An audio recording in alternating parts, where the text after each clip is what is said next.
Baik,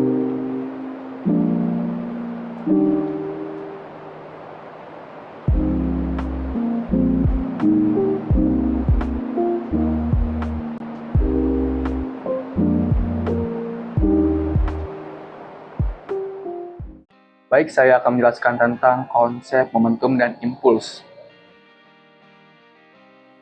Momentum adalah besaran fisika yang menyatakan seberapa sulit suatu benda untuk dihentikan, dan dirumuskan sebagai P sama dengan M dikali V. Saat peselancar meluncur di atas gelombang, ia memiliki momentum sesuai dengan massa dan kecepatannya. Ketika peselancar bertemu gelombang yang lebih besar atau melakukan manuver, arah dan kecepatan geraknya berubah, sehingga momentumnya juga berubah. Perubahan momentum ini disebabkan oleh impuls, yang dirumuskan sebagai I sama dengan F dikali delta T, yaitu hasil kali gaya gelombang dengan waktu kontaknya. Impuls inilah yang memungkinkan peselancar mempercepat, memperlambat, atau mengubah arah geraknya. 2. Energi kinetik dan energi potensial.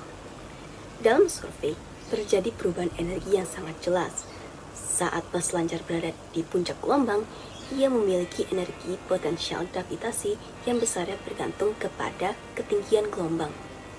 Energi ini dirumuskan sebagai Ep sama dengan M dikali G dikali H, di mana H adalah ketinggian peselancar dari permukaan laut. Ketika peselancar mulai menuruni gelombang, energi potensial tersebut berubah menjadi energi kinetik, yaitu energi akibat gerak, yang dirumuskan sebagai Eka sama dengan setengah dikali M dikali V kuadrat. Perubahan energi inilah yang membuat peselancar meluncur dengan kecepatan tinggi. Semakin tinggi gelombangnya, semakin besar energi potensial yang dimiliki dan semakin cepat peselancar bergerak. Dalam kondisi nyata, kecepatan peselancar dipengaruhi oleh interaksi dengan air dan udara.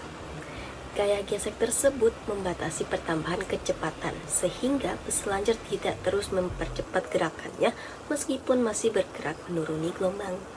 Yang keempat, gaya gesek dan drag. Selama meluncur, peselancar tidak hanya mendapat gaya dorong, tetapi juga menghadapi gaya hambatan air atau drag. Gaya ini selalu bekerja berlawanan dengan arah gerak papan dan berfungsi memperlambat laju peselancar. Besarnya gaya drag dipengaruhi oleh beberapa faktor, seperti kecepatan papan, bentuk papan, dan luas permukaan yang bersentuhan dengan air. Oleh karena itu, peselancar mengatur posisi tubuh dan sudut papan agar hambatan air bisa dikurangi. Prinsip ini mirip dengan aerodinamika pada mobil balap, hanya saja diterapkan dalam fluida berupa air. Jadi, gerakan peselancar saat surfing dapat dijelaskan menggunakan hukum Newton. Ketika peselancar awalnya diam di atas papan, ia tidak akan bergerak jika tidak ada gaya yang bergerak. Itu hukum Newton pertama. Saat gelombang laut menghantam papan dari belakang, gelombang memberikan gaya dorong yang membuat papan dan peselancar mulai bergerak. Menurut hukum Newton kedua, gaya total yang bekerja pada peselancar dirumuskan sebagai F sama dengan M kali A, di mana F adalah gaya dari gelombang, M adalah massa peselancar beserta papan, dan A adalah percepatan. Semakin besar gaya dorong gelombang, semakin besar percepatan yang dialami peselancar. Namun, gerakan ini juga dipengaruhi oleh gaya lain seperti gesekan air yang berusaha memperlambat gerakan papan. Gelombang dan hidrodinamika. Gelombang laut dapat diukur menggunakan konsep hidrodinamika. Pada umumnya, para peselancar ini memanfaatkan energi yang diberikan oleh gelombang untuk bergerak.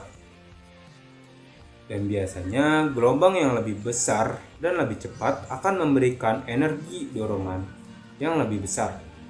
Namun, harus memiliki keseimbangan dan teknik yang cukup baik.